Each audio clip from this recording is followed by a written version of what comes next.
Welcome to Twin Talk. This is Joy, and I'm here with my sister Angie, and we are sitting in my classroom on a Saturday afternoon, and there is a lot of snow on the ground. Luckily for us, here in Arkansas, we got some, I don't know if it's lucky or unlucky, but we got some, not only some snow, but some ice, so we just missed a full week of school, which I absolutely loved, my daughter absolutely loved. Yeah, it was Winter Storm Fern that we got to Fern? Fern. I didn't know it had a name. Yeah, they named it Fern. Okay. Yeah, so while you guys were sitting in your beds enjoying the days off of school, I had planned a trip a month ago to Tulsa for Corby and my 34th wedding anniversary. And wouldn't you know it, Winter Storm Fern decides to come, but we went ahead and went anyway like idiots. Well, okay, I say like idiots. It actually all turned out okay. And we actually had a good time, Joy. We had to drive back on snow-covered roads. I'll have to tell you about this later, but we actually raced a road grader. And you sent a picture, and it looked like you were the only two survivors in Fern on the earth. She had a picture of them on the interstate, and you couldn't see another vehicle for miles. We're coming back from Tulsa to Fort Smith, and I could count on one hand how many cars we saw. We're going down the interstate. At one point, we go over a bridge, and I can see highways just, sprouting off every direction. And Corby said, I don't see a single car. Right. And I don't either. And I should have known, because when we left the hotel, I asked the guy, I said, how many people do you have in the hotel tonight? And he said, well, everybody that was here last night is staying again tonight except for you two. Except for you idiots. Except for you idiots. You idiots from Arkansas, you Arkies. But Corby is loving this. Just in case our listeners don't know, he's a former race car driver. Yeah. I don't mean NASCAR. I mean tri-state. Dirt track. Dirt track. But he was a race car driver for several years when they met. We had multiple conversations where I was saying, we don't need to get out on this. And he was going, oh, come on. He was dying to get out on the roads. He could not. He loves to drive on snow and ice. And the worse the conditions are, the better. Yeah. So see, it wasn't gloom and doom for everybody. He loved it, and we got a weekend.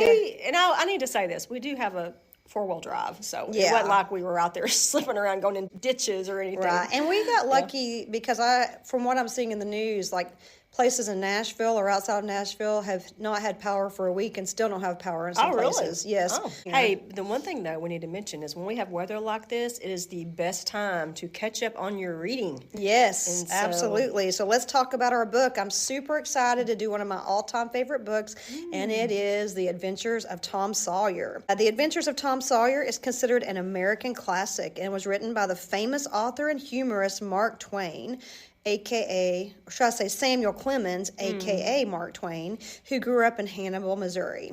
I love the fact that his pseudonym is Mark Twain, which is a river term when they go to measure how deep the water is so that the riverboat doesn't. I actually looked that up too. Okay. It means something like when the water's at a 12.5 foot mark, they call it Mark Twain. So like Mark, whatever one is, Mark Twain means 2. Oh. So it's like a second mark. And it just, I don't know if that means. It's a measurement. It's a measurement, yeah. Very cool. So here is an interesting fact. Twain is the person who famously said, classic. What is a classic? It's a book which people praise and don't read. Yeah, that's one of my favorite all-time quotes. Because it is so true, because I'm one of the few people who do read classics. And here we are reading his classics, who he even predicted they're supposed to be great, but no one actually reads them. But Mark, we're reading it. This is not mentioned in our notes, but I just wanted to see if you remember this. You probably do. Apparently, Samuel Clemens was born when Halley's Comet was coming through. Came in with the comet and left. Yes, and died. He predicted, he said, I will come in with the comet and I'll go out with the comet. And 75, I think it was 75 years. I think he was 75. I'll have to look that up. I'm glad you mentioned that because I had forgotten about that. That is pretty cool. His prediction did indeed come true, and that he did die as the comet was coming through again. Well, came in with the bang and left with the bang. I just love that fact about him. I mean, who else can say that? That I is know. Cool. Okay, let's talk about just a minute, because Mark Twain himself's a fascinating character, and he grew up in Hannibal, Missouri, and I know as kids, we visited Hannibal, and I don't remember much about that trip. I don't remember much about it either because we were teenagers. It does seem like we might have visited a cave there, that they said that he got a lot of Tom Sawyer, like the scenes from the cave may have come from his experiences at that cave. And I do remember seeing some engravings in the cave, some etchings, and it said Becky and Tom. Oh, how funny. And I thought, oh, that's so cool. And of course, the tour guide, I do remember this, the tour guide is like, obviously, that's not the Becky and Tom from the book, but someone has a good sense of humor. But I remember seeing Becky and Tom etched into the cave wall. But now you and Jeff have visited Hannibal recently. I say recently, within the last I think it was 5 when years I or was so? pregnant with Olivia. So, yeah, it would have been, she's 13. So it would have been over 13 years ago. So, do you remember much about that trip? Would you recommend people to go visit Hannibal? I highly recommend Hannibal, Missouri, if you are a Mark Twain fan. So we got to ride I don't remember if it was a steamboat or just some type of regular boat, but they do offer rides down the Mississippi River. Oh, cool. And they do show you what they think was Jackson's Island, what they think Mark Twain used as Jackson's Island. The only disappointing part to me was it wasn't long enough. I just feel like we maybe 20 minutes down, 20 minutes back, and I wanted it to go on. I was really enjoying it. Also, there's the childhood home of Mark Twain, and I feel like it's the original home and they've just fixed it up. I don't feel like it's a reproduction, but I can't remember 100%. And there's some, like a little museum in there, and they tell you a lot of stories about Mark Twain that you might not hear somewhere else. So I do highly recommend it. I mean, you could probably see everything in one day. It's not like it's a full week, but you definitely could just stay for the weekend and probably see and do everything. It would be a great weekend trip. So the town does embrace its connection to Mark Twain. Absolutely. Okay. That's their big claim to fame, yeah. Okay, well, that's cool, because one of my bucket list things is I would love to take a ride on a steamboat down the Mississippi River. Yeah. Okay, so we're talking about how he grew up in Hannibal, but he was laid to rest in Elmira, New York. Mm-hmm. And when I was on the New England trip I took with my mom and my aunt, we were headed through Elmira, New York, and I was thinking, I wonder if there's anything here interesting. Well, we were searching, and it said that Mark Twain is buried here. So it just so happened, we were like, hey, we're like less than a mile from that cemetery. It was just kind of weird how it all worked out. Yeah. So we go to this cemetery. I find his grave, and I'm standing over his grave, and I'm thinking, this is the closest I've ever been to a real live, famous author person. Right. But of course I'm not, it's his grave. But anyway, all his family is buried around him, and it was around Halloween, and there were pumpkins laid all around their graves. Oh wow, that'd be cool. Yeah, I forgot. Cool. I totally forgot you have been to Mark Twain's grave. His grave as well. That's awesome. The last thing I want to say before we get into the book is, I think the reason this is one of my all-time favorite books is it just really resonates with me in our childhood. We did grow up in a rural setting, not next to the big Mississippi River, but we did grow up next to a creek. And we explored the creek and walked the woods and climbed the coal hill, and we even had an old abandoned house across the road that we explored one time, and they explore this old abandoned house in this book. Anyway, I am rabbit trailing here. It's okay. I have to say, though, we kind of did have the spirit of Tom Sawyer within us. We did. We swam the creeks. We even had a clubhouse and an old hog pen. Yeah. I mean, I just feel like we grew up kind of in the same spirit. And we played out till it was dark, came in when it was dark, came in when it got too cold. We were outside all the time. You know what song I love that kind of reminds me of all this? Roll on, Mississippi. Roll on, Mississippi. Big river roll. Also, there's a... How's it go? Spending my time. Hey, let's play it at the end of our podcast for our listeners. No, they want to hear us. Oh. It's Charlie Pride. It's Charlie Pride, River Roll On, or something like that. You're right, they want to hear us. And there's another Alabama song that talks about, it mentions Huck Finn in it. Oh. Playing with shirt rocks. Rolling down backwoods. Dixieland Delight? No. Oh. It's something else. It's Play Me Some Mountain Music. Oh. Yeah. Hey, let's tag it on at the end, too. Okay. I hope we don't get copyrighted. Hey, guys, we're sorry that we're doing this, but this is just fun. This is fun, because it's just so...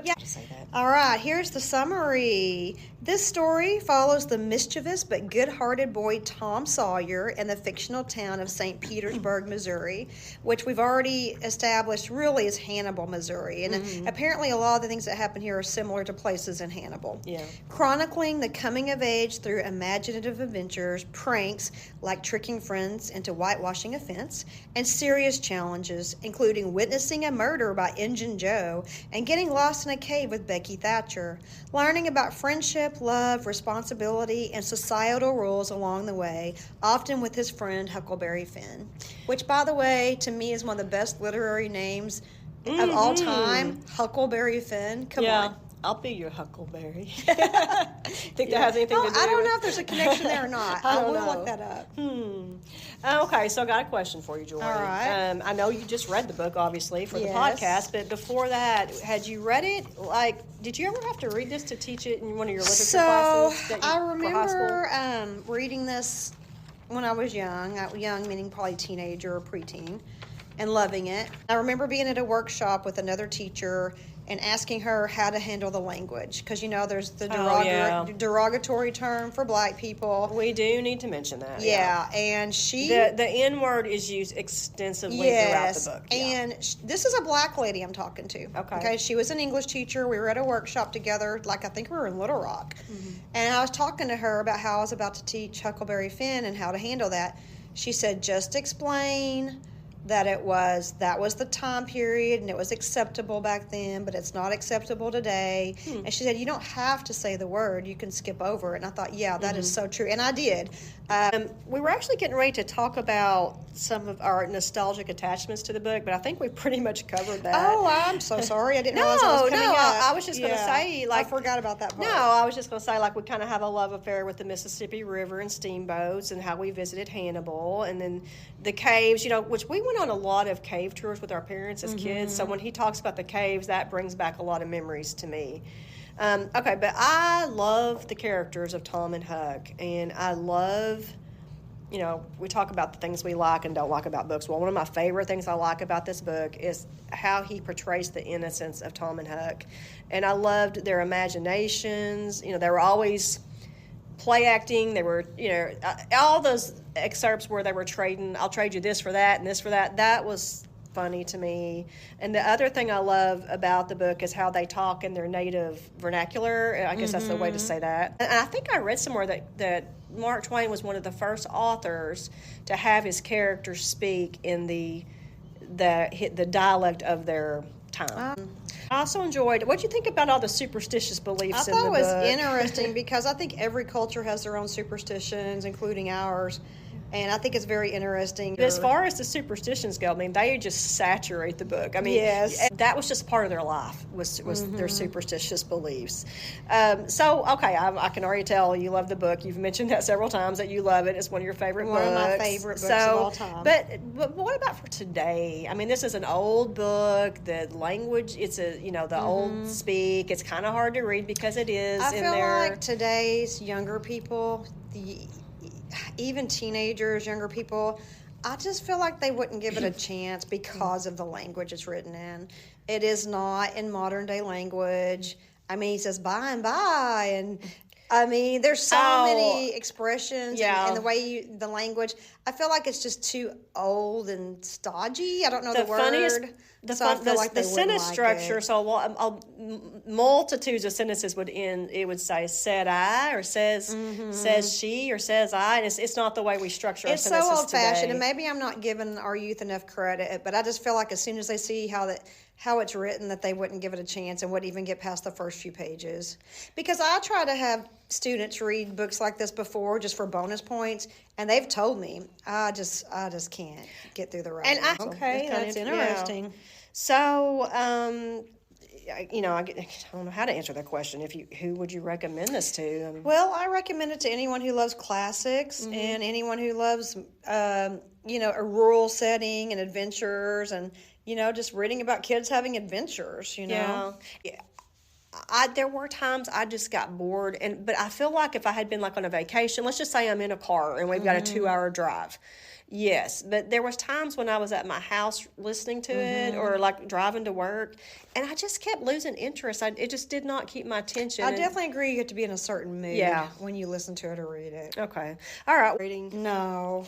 Can you guess my word rating? It's All 2 I words. can think is how many Huck Finns do you give the book? No, I'm going to give you 3 chances to guess this. Okay, how many Huck Finns? But you're close. You're on the right path. How many Tom Sawyers? Okay, one more. How many steamboats? I don't know. Oh, you were so close because you did guess names. It's how many Injun Joes? Oh, I don't know. I just thought of all the names in the book. Injun Joe. I have to give it 5 Injun Joes because it is for sure a classic and it just brings back so much joy. And I just love reading about the childhood and all their adventures. It's just so fun. Okay. So we are going to go ahead and read some of our favorite passages. Now, it's funny how we talk about books, and I'll be like, it was okay. And then we start reading the passages. I'm like, I love this passage. Right. And, the passages are amazing. And then I'm like, wait, I do love this book after all. Okay, so I guess I'll start. This is one of my favorite paragraphs in the book, and it's the introduction of the character of Huckleberry Finn. Shortly, Tom came upon the juvenile pariah of the village, Huckleberry Finn, son of the town drunkard. Huckleberry was cordially hated and dreaded by all the mothers of the town because he was idle and lawless and vulgar and bad, and because all their children admired him so and delighted in his forbidden society and wished they dared to be like him. Tom was like the rest of the respectable boys in that he envied Huckleberry his gaudy outcast condition and was under strict orders not to play with him. So he played with him every chance he got. Huckleberry was always dressed in the cast-off clothes of full-grown men, and they were in perennial bloom and fluttering with rags. His hat was a vast ruin with a wide crescent lopped out of its brim. His coat, when he wore one, hung nearly to his heels, and he had the rearward buttons down to the back, but one suspender supported his trousers. The seat of the trousers bagged low and contained nothing. The fringed legs dragged in the dirt when not rolled up. Huckleberry came and went at his own free will. He slept on doorsteps in fine weather and in empty hogsheds in wet. He did not have to go to school or to church, or call any being master or obey anybody. He could go swimming or fishing when and where he chose, and stay as long as it suited him. Nobody forbade him to fight. He could sit up as late as he pleased. He was always the first boy that went barefoot in the spring and the last to resume leather in the fall. He never had to wash or put on clean clothes. He could swear wonderfully. In a word, everything that goes to make life precious, that boy had. So thought every harassed, hampered, respectable boy in St. Petersburg. I love that. Love that. Isn't that great? Mm-hmm. I mean, that description is awesome. I have to say, I agree with you. I think he is one of the best characters in literature. American literature. I agree, yeah. The next part is about some of the superstitions. And they're going to talk about how to get rid of a wart. And I was talking to our mom earlier, and I said, didn't our grandpa, her dad, didn't he say he had the power to remove warts? And Mom said, yeah, he claimed that. And said neighbor kids and everybody would come over, and he would look at the wart. He would touch the wart and tell them not to think about it. And she said, sure enough, it'd be gone in a couple days. So whether it was power of persuasion or mind or just the placebo effect. Yes, the placebo effect. Apparently, our grandfather had the power to remove warts. So I have to say, I love the passages where they're talking about their superstitious beliefs. So I'm going to go ahead and read. This is, like Joy said, this is how to cure warts according to Tom and Huck. Tom held the romantic outcast. Hello, Huckleberry. Hello yourself and see how you like it. I love that. What's that you got, dead cat? Let me see him, Huck. My, he's pretty stiff. Where'd you get him? Bought him off of a boy. What did you give? I gave a blue ticket and a bladder that I got at a slaughterhouse. Well, where'd you get the blue ticket? Bought it off of Ben Rogers 2 weeks ago for a hoop stick. Say, what is dead cats good for, Huck? Good for? Cure warts with. No, is that so? I know something that's better. I bet you don't. What is it? Why, spunk water. Spunk water. I wouldn't give a darn for spunk water. You wouldn't, would you? Did you ever try it? No, I hain't, but Bob Tanner did. Who told you so? Why, he told Jeff Thatcher, and Jeff told Jimmy Baker, and Johnny told Jim Hollis, and Jim told Ben Rogers, and he told me. There now. Well, what of it? They all lie. Shucks. Now you tell me how Bob Tanner done it, Huck. Why, he took and dipped his hand in a rotten stump where the rainwater was. In the daytime? Certainly. Was his face to the stump? Yes, at least I reckon so. Did he say anything? I don't reckon he did. I don't know. Aha! Talk about trying to cure warts with spunk water. Such a blameful way as that. Why, that ain't a-going to do any good. You got to go all by yourself to the middle of the woods where you know there's a spunk water stump.